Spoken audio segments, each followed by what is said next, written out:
life north of the 54th. I'm Garrett Brown. I'm Preston Brown. And today we're trying something a little different. It's just Preston and I today. Yep. We're going to share some memories of our own childhood. Yep, we're going to share the early life memories of us. For those of you who don't know, Garrett and I are rather close in age. What are we, like 21 months apart? Like 20 months apart. 21 months apart? Yeah. Born in 1990 and 1992. It's not too bad, but I mean, we're not going to give the whole background of like where we ended up and how we ended up there per se, because we sort of talked about that with other people. But we were born in southern Alberta, in Lethbridge, but just a different time. But we ended up back basically growing up entirely north of the 54th. I was 2 when we moved back up there, and so Preston was, well, a wee lad. I have no memory of this place in Lethbridge. Yeah, I only have a couple memories that I wanted to share. I remember the summer, whatever that really means. I remember some sunflowers, some traffic. I went for a walk. I think it was with the babysitter, maybe. They let us push the button, to cross the street. It's hard to say. I mean, I only really remember that I was in Lethbridge because we moved from Lethbridge to Laprise, which is like quite north, almost up by Fort Nelson. And the place was just so different compared to Lethbridge that my brain was like, oh yeah, these memories are very different. They are from a different place. There's no traffic in Laprise. So my memory of traffic in Lethbridge is there. But yeah, Preston, you don't really have any memories there, do you? No, any memory I would have would be a fake memory or a story that other people have told me. Yeah. I do know Grandma Jane has more pictures of you, Preston, when you were a baby than she has of me. She wasn't able to make it to Lethbridge when I was born, but she did when you were born. So I've looked through Grandma Jane's photo album and seen lots of pictures of you while you were in Lethbridge. But yeah, probably because I'm better looking or something. Yeah, most likely, right? Yeah. I also remember we had a neighbor, some kid who was maybe just older than Travis and Lisa. And I remember, or perhaps recall, that they had one of those marble track towers. You have pieces of the marble tracks and you stack it up and drop the marbles down, and they pass through the troughs and the swirls. And that was pretty exciting. But at the same time, not really something for a 2-year-old to play with, because, 2-year-olds like to put things in their mouths. Marbles and all, not really that edible. Yeah. I think my most powerful memory, or like the strongest memory that I have from Lethbridge, was there was a thunderstorm that passed through. It's southern Alberta, prairie lands. You can get some decent thunderstorms. And we were sitting on the front porch with Mom eating canned cherries, I assume. Or that could be fake memory. Don't really remember. What I do clearly remember, the nice crack of thunder, and I went running all the way under my bed because, I didn't have the constitution to hold on to that. It was quite terrifying. So it's quite memorable. Well, better to run to the bedroom, run to the bathroom. Yeah, that's true. Anyway, that's really the limit of anything that I feel like I remember from Lethbridge. Like, I agree with Preston. Any other things that I would know, I think were stories told to me by other people. But then we moved. Yeah, we moved north. Yeah, I don't know what year we moved. Was it 93 or? Oh, I honestly don't know. 94? I feel like it was before 94 because Katie was born in 94 in the north. So early, yeah, Katie was born early 94 in Fort St. John. Yeah, we don't have that memory because, asking a couple of toddlers when they moved is not going to give a very clear answer. So we moved all the way up to Laprise, which was like an oil camp. Yeah, do you have any memories from Laprise? Yeah, I don't think it was... Very difficult to find on a map. Yeah, I don't think it was like an official municipality, if you know what I mean. It's more of a region. Yeah, I've tried to look on Google Maps many times where Laprise is, and it's not very obvious to find. No, it's not. But I don't know what mile it would be on the Alaska Highway, maybe 140-ish. Yeah, as a guess. Yeah. Stories from Dad, he had like some oil field job offer up there, and that's what took him and the family up there. But other than that, I don't know exactly where it is. I've never been back. Yeah, nor have I. Yeah, there are a couple vivid memories that I have of up there. One, our dad shared the story where he shot a bear while standing on the porch. It's quite terrifying. And I was very terrified to go up to the bear because even though my dad said it was dead, those teeth are still teeth. They're pretty big. So it was quite terrifying. I also remember our dad has a skill, I guess, that I've never been able to acquire, where he can imitate the sound of like a chipmunk or a squirrel sound using his mouth and his cheeks, and he just makes this jittering sound. I'm not sure, but it sounds like a squirrel. Yeah, it does. It sounds like a squirrel. And he managed to attract a squirrel in like grab it with his hands, and the squirrel, of course, didn't like it and chewed up his gloves. He had some leather gloves on, and he showed us afterwards what the squirrel had done to his gloves, and they were chewed up quite a bit. I also remember that. I guess one of those things when Dad's home and you're just playing with Dad outside, and you're interested in a squirrel because you're 3 years old. So, yeah, I don't really have any specific memories from La Prise. I do remember, I don't remember moving, but we went to live with our mom's dad, who had a ranch off mile 121. And I remember living there in his log cabin with him. And we were all upstairs in the loft, like all four of us kids. And I think you and I shared a bed, and Travis and Lisa shared a bed, like a twin-size bed. Yeah, I think so. Yeah, we had bunk beds, because I certainly remember falling off. I have a scar from falling off the bunk bed. Yeah, I remember your teeth going through your lip or something like that. Yep, it was quite unpleasant. I guess, those were days of the bunk beds had no rails. So if you're rolling too much, you just roll right off. Even the loft didn't have rails. Yeah, that's true. The loft didn't even have rails. I remember a few times when company would come over and, adults would be chatting and such, and we were supposed to be in bed. A one-room building. It was basically one room with a mezzanine that was dividing it all. And so we were like upstairs in bed, but sometimes they would try and sneak down and see who was there or see what was going on. And I'd like sneak up as much as possible to poke my head over the mezzanine down to look at the main room without trying to get caught. But I'm sure the light glow off of my face did give away that I was there. I remember it being so muddy there. It must have been spring, this memory. But the mud was just like unreal. And we'd have to go outside and play in the mud because play is fun. Like we'd all have to come back to the cabin to get washed. And Mom had this big tin tub that she would heat water on the propane stove. And then just fill it up with water and then you could just drain the tub and then store the tub. It wasn't like it was set in place or anything. Yeah, I remember the tub too. Yeah, I also remember our cousins coming over to visit, coming up from Fort St. John. So this is Jim and Pam's kids, and I assume Jim and Pam as well. In a log cabin with no running power or plumbing, we definitely used an outhouse. And it was quite a novel thing for them to use the outhouse too. But it wasn't very close. Yeah. I don't know if I remember this or as the stories, but like night, it's dark out. Yep. Flashlight when you got to go to the toilet. Drop the flashlight down into the pit in the outhouse. That's right. And then they went back to get a second flashlight from the house. And that ended up in the pit too. Yep. To his company. You got to make sure that there's enough light down there to see each other, I guess. Yeah. It was frustrated parents in the morning going down there and rescuing the lights. I think they would just get sacrificed.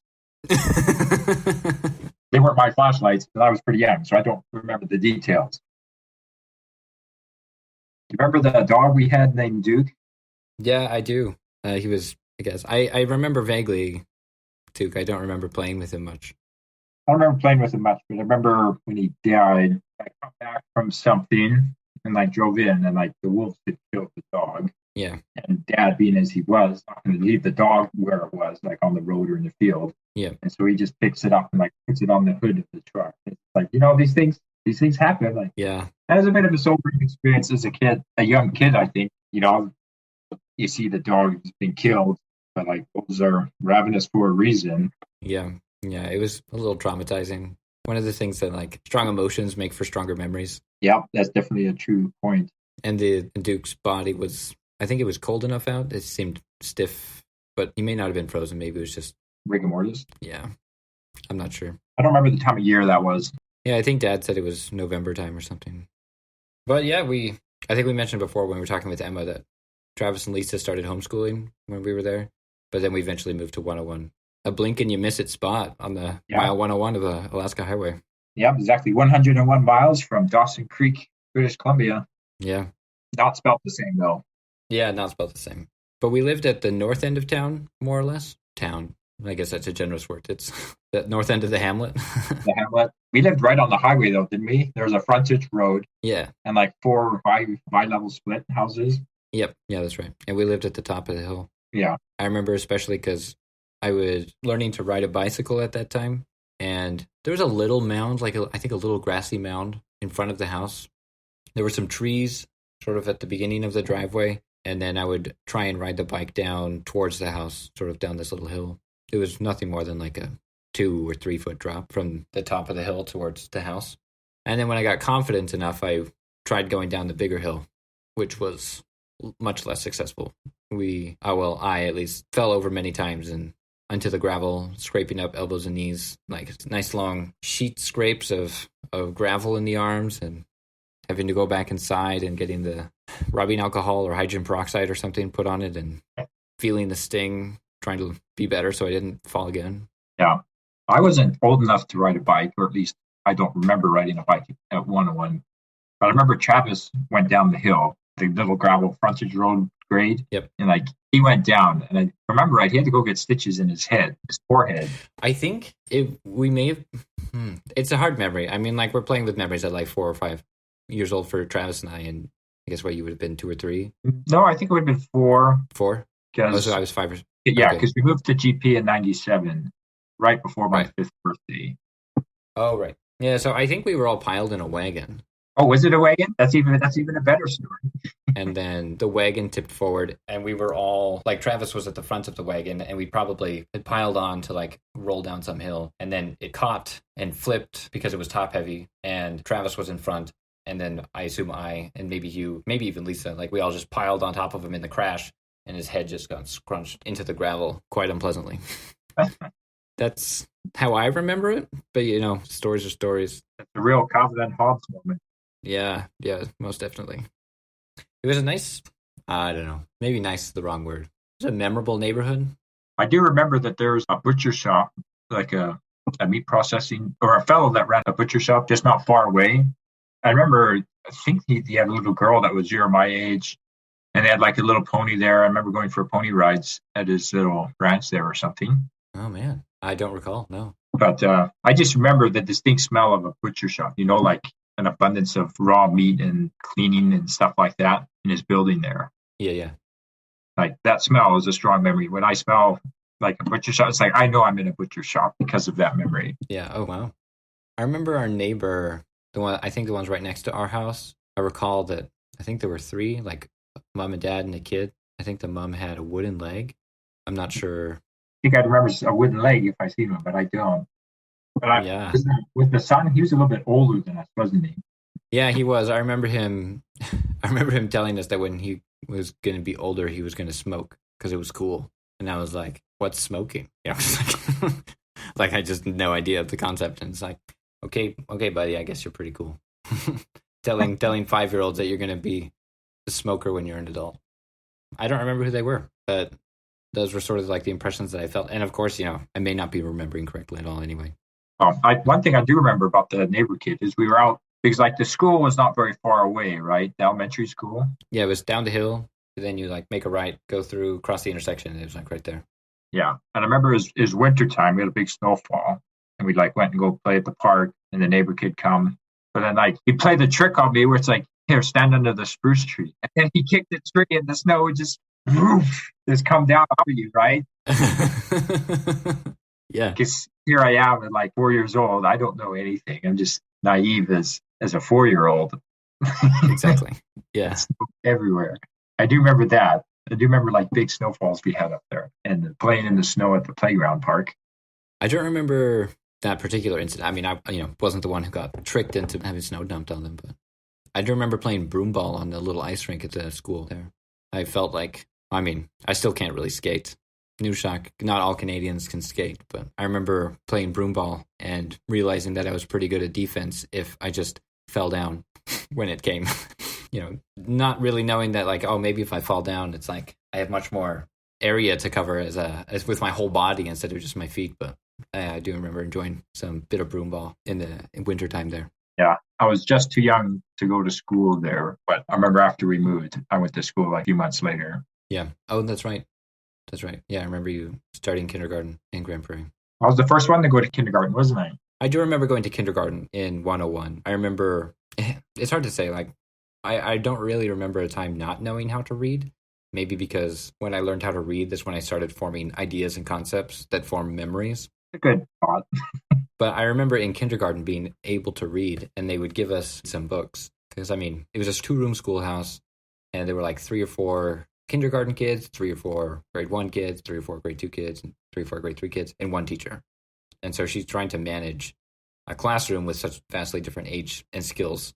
So I remember being set to read some books with the turn the page at the twinkle sound and being frustrated, like, because I could read the whole page. And then I guess I would be sitting there waiting for the twinkling sound to indicate that I should turn the page when, I was like, oh, this thing is so slow. I've been waiting here for ages to turn the page. And, I could have just turned the page. I didn't have to wait for the twinkling sound, but I guess I felt confined to, I have to listen and wait for this twinkling sound. And then when I went to grade 1 in the same room, there was a change of curriculum for the kindergartners because they got nap time. And I didn't get nap time as a kindergartner.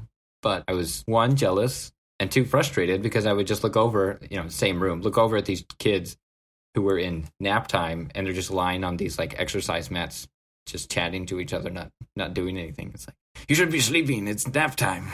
Such judgment from a first grader. Yeah, I do have a memory from the school. I remember going there for like a Christmas activity. Oh, nice.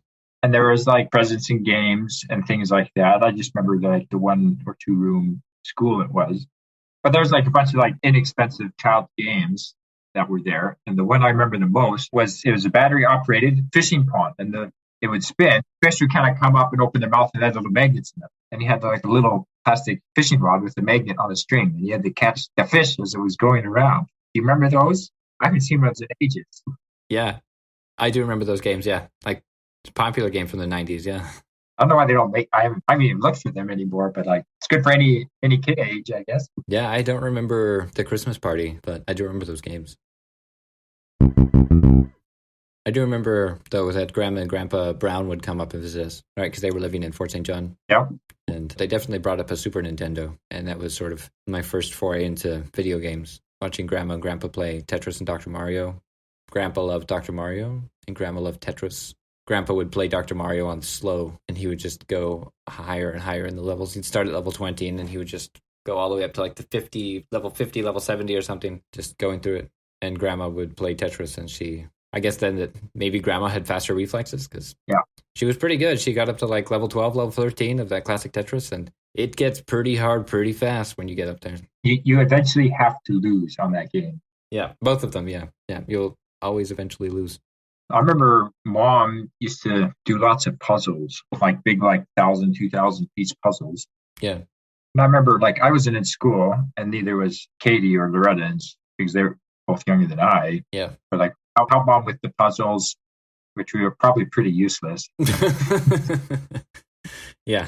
Did she do them in the basements? I thought we did it on the table. The kitchen table? Yeah, probably. Because Mom used to have a big board, like a plastic cutting board. Yeah. Or maybe it was plywood, and then you just move it off the dining table when we were going to eat dinner. Oh, yeah. I do remember the cutting board.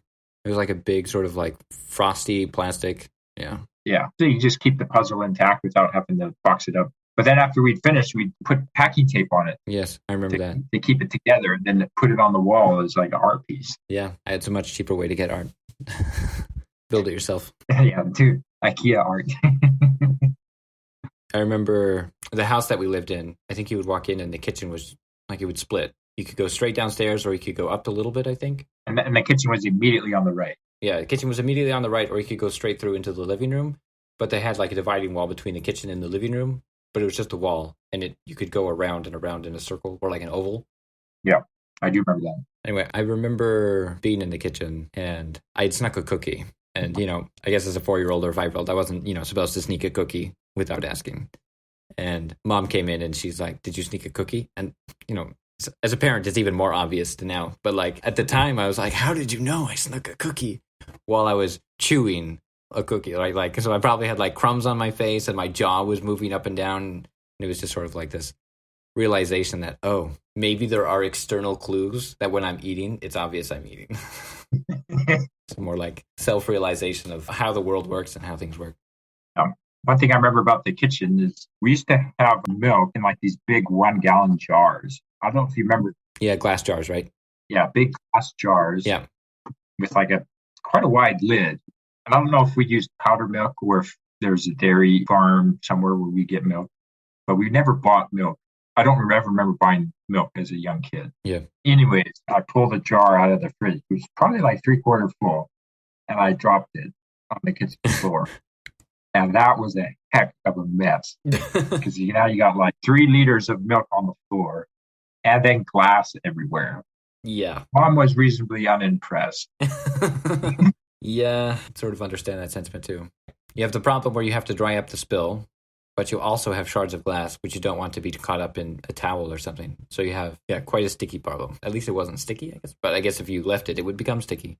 Yes. Probably milk going underneath the fridge. Under the fridge, under the cabinets, even, or I think that much would go anywhere. Yeah. I don't remember details of the cleanup, but I do remember spilling a lot of milk. Yeah. I also remember we didn't have a toaster where you just like put the toast in and push the lever down. So Mom used to just toast bread in the oven. Yeah. And she forgot about it one time and like smoked up a lot of the kitchen. And the toast was like so black. Remember the oven like getting opened up and the smoke just like right coming out of the oven. And like Mom pulling up the pan and just like throwing the whole pan outside out the front door. I don't know if it was summer or winter, but like, man, I just remember the toast was so black. It looked like charcoal in a wood fire, you know? Yeah. Oh, man. Not a great smell, probably. Probably one of the days when maybe I was at school. Yeah, which you would go to school for most of the days, even if it was only for like 5 or 6 hours. Yeah. 3 or 4 days a week. Yeah. And I remember distinctly having, when I was in kindergarten, that some nights were school nights and some nights weren't. I think we went like Monday, Wednesday, Friday or something. I do remember going to the hospital to visit Mom when Loretta was born. I don't know if you remember that. Not really, no. For some reason, it's a distinct memory for me. I remember I don't know if we drove into town that night or in the morning or exactly what happened, but I remember being at the hospital with Mom in the morning and the family. Yeah. And the sun was just coming up because it's like early December, right? So the days are short.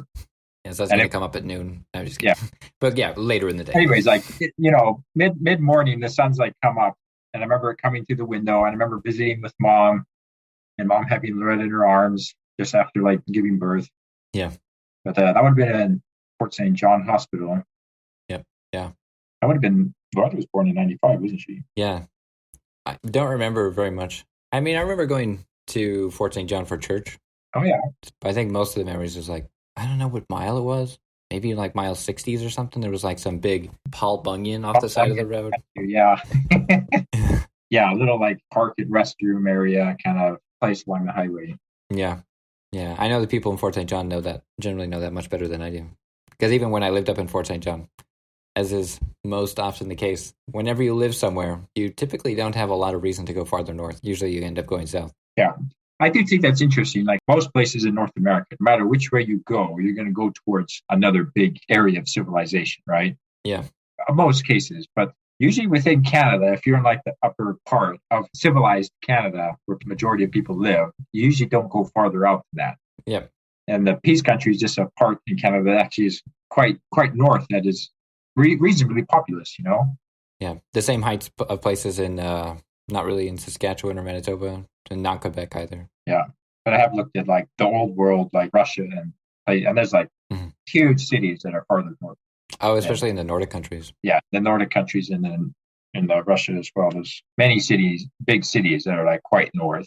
Yeah. But yeah, the Nordic countries are warmer than the Peace River country. Yeah.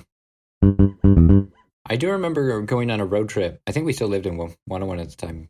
I think we went down through Alberta all the way down to Kalispell. I think. Did we have the blue truck? I think it was Grandpa's truck, wasn't it? Yeah, I think so. And then didn't have a holiday trailer, did we? We may have had the holiday trailer. I don't know when Dad got it. The blue truck had the canopy on it. That's right. He had a canopy. I remember you, Travis, and I used to ride there was like Dad built pretty much a board shelf in the upper part of the canopy. Yes. And you could go through the sleeper window at the back of the truck to the canopy. And as young kids, we could fit through there. Yep. And there's just like a blanket or something back there. And that's where we would ride. Yeah. On like this international road trip. Yeah. The 3 sisters were in the back seat. And then, of course, Mom and Dad were up front. Yeah, I do remember. But yeah, he had inflated an inner tube in between the canopy and the cabin to insulate it a little bit and probably keep down the road noise. Yeah. One of the things I remember is that we went down and we got to the southern Okanagan, and I remember hearing the rattlesnakes and just being like petrified. Like I can't go anywhere because I think at the time, I don't know, I probably had seen True Grit or something with the John Wayne one, and I was just absolutely terrified of rattlesnakes and what they were capable of. And so they were probably some, I don't know, I've never seen the rattlesnakes in the southern Okanagan, but yeah, I was just terrified. There. But we came up, yeah, they are. Yeah, so if you're going, watch out. But and then we came up through Prince George, and in Prince George, Dad bought Donkey Kong Country for us for the Super Nintendo. Yeah, he bought the Super Nintendo Donkey Kong Country combo pack, right? It's like you buy the console and the Donkey Kong Country game comes with that. Yeah, I don't remember sure, but we definitely got Donkey Kong Country. I remember stopping to buy that in Prince George. That's my only Prince George memory. Me too. I don't ever remember going through Prince George ever again at any other time. That's the only memory I have is getting Donkey Kong Country. Yeah, Donkey Kong Country. But I remember on that trip we went through going to see the Sun Highway, didn't we? Or no. Yeah, in Glacier National Park, Montana. And we go up that, go through the Logan Pass there. I do remember going through that. It's not very Peace Country related. Like, that was really exciting for us as a kid. Yeah. I mean, we were living in the Peace Country at the time, and we had gone down a trip to Kalispell. I do remember going down to Kalispell, and like we had crossed into the United States. And I don't know. Like, I guess it's a testament to like where my mind was at the time as like a 4-year-old or 5-year-old. But we'd crossed into the United States, and then I was like, do they speak a different language here? Like, do they speak French in the United States? It's like, am I going to be able to talk to people? No, it was English. Yeah. Yeah. But I bring up the road trip because we got back, and I remember struggling so much to beat Donkey Kong Country because it was difficult. It's a platform game, but it was difficult. And I remember beating King K. Rool finally at the end, and being so excited that I pretended to pass out, and I like fell over backwards and hit my head on some hard plastic toy that was lying behind me that I didn't see. But and almost actually passed out. Yeah, no, but yeah, because I do remember playing a lot of Donkey Kong Country in 101. Yeah, another memory. Speaking of that road trip, I remember Mom and Dad had this old white pickup that was an extended cab truck. Yep. And it was a bench seat in front and then a small bench seat in the back. Us 4 older kids sat in the back. Katie sat in the middle by the transmission, and Mom held Loretta. Oh man, I don't know if you remember that. That's probably the truck that got rolled or something because that was the truck that rolled. Yeah, I do remember the truck rolling in the wintertime. I don't think I remember that, but I know Lisa and Travis remember that. Yeah, I remember. I mean, I typically, as Dad would tell us, or tell me at least, I didn't sleep very much in cars when I was younger. But I kind of remember waking up a little bit, like hanging, because the truck had rolled, and so it was on the side, and I was just like in my seatbelt or something on the left side, on the driver's side of the truck, and it was on the passenger. Like, I think it rolled onto the passenger side, and I was just like hanging. Like, oh, this is, I don't know what I was thinking. Unfortunate. Like, I probably didn't have the vocabulary to say what was going on, but it was quite something. I'm glad we were okay. Yeah. I remember once, I think we were on our way to Fort St. John with Mom. Dad must have been working or something, but we didn't make it very far, and the vehicle broke down out just south of 101. Yeah. And this was well before cell phones were popular. Yes. We walked back to 101. Yeah. Which probably was only like a kilometer or two. It probably wasn't very far, but man, it seemed like a long ways at that age. Yep. And it's just like forested highway. Yeah, I just remember walking along the highway. Yep. Yeah, it's a long walk. I do remember Travis and Lisa and I playing with some friend. I don't recall who the friend was. They must have been from school, I assume. But we had gone down to the school, I think, to play on the playground. And then we were heading back. And right, so from our house, we would go down the frontage road and then turn right and go through a T-junction intersection, like a four-way stop. And then the school was, I think, just there on the left. Yeah. But when we went back, the friend or Travis and Lisa or somebody had the idea to not go through the intersection and then turn left on the frontage road and go back up to our house. But they turned left at the intersection and went behind our houses. And I guess I was slow or following or younger. I'm not sure. But I lost them. I didn't see that they had turned to go in between like a gap in the trees to go home. And I followed this road by myself to the end of the road, which probably wasn't that far. It was probably only like half a mile, maybe a mile at most. But I kept thinking to myself, like, surely I would catch up to them. Surely I would be able to see them if it was like I kept going. But then the road ended, and it was like, okay, I am pretty sure they did not go this way. And so I turned around and I went back, and I found the gap in the trees when we got close to our house. And I went through, and they were there. And it's like they didn't even notice I was gone. Like, thanks, guys. Didn't even know you were gone. Yeah, I guess I was more of a middle child at that point. You know, Christmas 1996 is my first Christmas memory. I do remember waking up, having the Christmas tree on, opening presents. And I remember we all got distinct pajamas. They were just like a nightgown pajama, like a kind of a dress wear. Oh, yeah. That's right, yeah. I remember Travis had a blue one, Lisa had a pink one, yours was green, I think. Mine was yellow, Katie was purple. I don't know if Loretta got one because she would have been like a year old. Yeah. But we each got a pajama. I don't know if mom made them or Santa brought them. I'm not sure. Yeah, I don't remember, really. I do remember yours being yellow, though, now that you bring it up. Or, this is just another, like, trigger of false memory of some kind, but, yeah. I remember I got Hot Wheels for Christmas. That year, too? Yeah, that year. It was just a little oval track, and it was the one where it had the rubber wheels. You put, like, D-cell batteries, and the wheels spin, and the car it just shoots the car and comes around, and it shoots the car. Yep. I remember Dad helping me put that together. That was a lot of fun. Yeah, I mean, Hot Wheels and Matchbox cars are pretty great. Anyway, to have a track that shoots them around for you is even better. Yeah.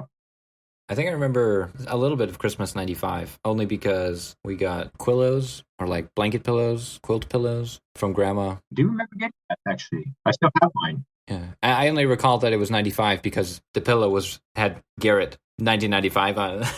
Written 95 on it. And so for the decades more later that I had it, I like, oh yeah, that was from 95, even though I don't really specifically remember the Christmas itself. Yeah, I think, was that great grandma that gave us those, or Grandma Jane? I don't know if it was great grandma or Grandma Jane. I still have that. Oh, I might still have mine, but it got really, really beat up because I used it extensively. I remember James telling me, Uncle James. Yeah, Uncle James. Yeah, because we got so. There was one point, I guess for Christmas possibly, and we got like stuffed bears, like teddy bears for Christmas. And I think we also got like dinosaurs that had sort of like movable appendages. They were, sewn tightly, stuffed full. But I think maybe James and Debbie had made them. And James was saying that many years later, James told me that he had like a bleeding thumb from trying to push the needle through those things to like sew them together. I don't know if you recall them. I mean, these are like stuffed toys for children that, you lose interest in a few years later, and then they get shoved in a box. And when you get pulled them out, it's like, oh, who's this? It's like, I don't remember. Yeah, throw it away, donate them. Yeah, but I recall something similar. That's just life. So thank you, James and Debbie, if you made those for us. I'm sure it made my day at the time. And I did hold on to it for at least long enough to forget about it. Thanks. I think there are a couple more memories that I want to share. All right. I remember Grandma telling us to like hop in the car once, and we're like, Grandma, it's not a car, it's a Suburban. And she's like, oh, I'm sorry, then go get in the Suburban. And we are like all climbing in. And about that time, possibly totally different memory, and that my mind has merged together. But we were climbing in the Suburban, and I remember going to Travis, like we're climbing in, getting like seated and sit down and everything. I remember like Travis was like, Travis, can you hear what I'm saying? And then it was just silence, because it was about that time that I discovered that I could have an inner monologue in my head, like a thought process. I could mentally speak to myself in my own voice, and nobody could hear me. And so I was like, Travis, can you hear what I'm saying? And then it was just like silence for him, as my own inner monologue is like screaming something, and it's just like, oh wow, this is amazing. I can speak and nobody can hear what I'm saying, because I was discovering thinking. That's mostly what 101 really feels like to me, is because it was so formative of like the very beginning of school, the very beginning of like really like for me like feeling some independent thought on growing. I remember a track and field day at the school where we all had like races. I'm sure it wasn't a super competitive track and field day. It's not like we were doing anything amazing. We were probably doing 3-legged races and stuff, probably even egg races. I'm sure that was more like just like a fun field day. Real track and field. Oh yeah, real track and field, doing an egg race. I do remember though lining up for a race and then going. It's like go, and then I was running and then I tripped. Like I remember my foot. I don't know if it was my right or left foot, but I remember my foot catching the back of my calf and just eating it. Just like totally biffed and fell down, and just feeling like this strong emotion of injustice, that it wasn't fair that this had happened to me and that we should redo the race because I didn't understand how to run or something stupid like that. It's like I just. I think once again, like being a child and experiencing strong emotions, making stronger memories. Do you have any more memories of 101 that you want to put down? Not a lot. I mean, I do remember other things, but those become even more vague. These ones, like these memories that I've shared today, are stronger memories that I've reflected on over time and felt like I've learned life lessons from. There are other smaller things like, looking out on my birthday and seeing snow or seeing a fox out the window. I do remember moving from 101 pretty well. I don't really know. No? I remember waking up at the Joneses, but I guess our new place. I remember waking up there too, but I don't remember getting there, but I do remember loading up and heading out with Dad. You, Travis, and I and Dad went in the moving truck. But I remember before we left 101, we stopped at the gas station that's right there on the highway. The Esso, probably? Yeah, and then Dad bought us some Lunchables, like a one meal snack for a kid. And we each had one, just like some cheese and crackers or something like that. Yeah. I remember our cousins, Jim and Pam, and their boys coming to help us move and get stuff in the truck before we headed out. But I remember when we left, it was already dusk. It was April, so it's not that days were short. So we must have left pretty late. Yeah, we must have, because I do remember waking up then. I assume we were in the addition part of the house on the green carpet or something. Yeah, we just slept on the floor somewhere. Yeah. Yeah, that takes us up to leaving 101 and bringing 1997. Yeah, sometimes I reflect on sort of just the entire isolated experience of childhood. Right, you have no idea on what goes on around you. Yeah. You pick up some pieces here or there, but I guess I begin to understand a little bit more the reason why people write coming of age stories or, have coming of age movies or loss of innocence sort of things, just because the reflection on it is quite astonishing that you would exist as a person in the world, but you really have no idea what the world is. And then you just slowly discover it. It is a strange experience that you only get to do once. Yeah. And that's why everybody's experience is so different between family circumstances, regional and geographic circumstances, cultural circumstances, and you can never live it. Yeah. Even ours were, the same house, but just being almost 2 years apart makes the experiences so different. I guess then we could ask Travis and Lisa since they're twins, but I guess even twins have different experiences, different ways of thinking it, different ways of experiencing things. I never knew how isolated 101 was until I got older and started, like you say, understanding the world a little bit. And here we were in 100-person community. Yeah. That was pretty far north in respects to most of the population of North America. Yeah. I think it's something that makes the Peace Country kind of special because it's home, even if you don't live there anymore. But that's partly why we wanted to do this podcast with you, because there are some really interesting things that go on the Peace Country is a really interesting place. And the experience that people have growing up and the perspective that they have and that changes as they get older, I think is really fascinating. And that's why we wanted to talk to people and interview them and learn what their story is. Yeah, everybody has a different story. I've heard it said that everybody has a good story to tell. Everybody's story is so different. Even if you grow up in the same house, in the same era, your experiences and the way you perceive can be quite different. But Peace Country is a unique thing that I think of home. When people ask where I'm from, I say I'm from the Peace River Country. Yeah. I always enjoy when I tell people that I'm from Alberta, and they're like, oh, are you from Calgary or Edmonton? It's no, I'm from north of Edmonton. Oh, it's yeah, so 450k northwest of Edmonton. And they're oh, that's much farther north. It's yes, the taxes are lower there. It's farther north. Yeah, you get a northern living allowance for living up there. You can deduct tax on the CRA because you live far enough north. Yeah, it's pretty cool. And then, like we were saying before, at the same time, Grand Prairie is, kind of north, but Manchester is just as far north. The entire country of Scotland is farther north than Grand Prairie. Yeah. And it's just sort of astonishing sometimes how the different geographical areas make it more livable or less livable, depending on whether or not you get that North Atlantic current that gives you some nice, warm Caribbean waters. Yeah, you are completely at the mercy of this land for warmth. Yeah. Although, as a very pale, fair-skinned person, I must say that I do really appreciate the far north, where the sun is not as strong and I don't get sunburned as easily. It's great. I do miss that a lot. Anyway, I think we should probably wrap it up here today. Yeah. Thank you all for listening to our cheesy childhood stories, memories. Yeah. The bit of a ramble going through memory lane.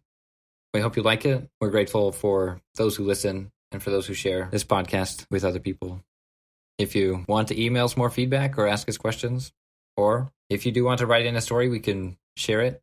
We can read out your story email us at lifenorthofthe54th@gmail.com. And thanks for indulging us in this slightly different format of just Preston and I. But we know there are lots of people in the Peace Country, so we're going to work our way through and interview them. Just stay posted and stay subscribed, and you'll hear some more fascinating stories. Yes, thank you. I'll see you around, Preston. Yeah, see you around, Garett.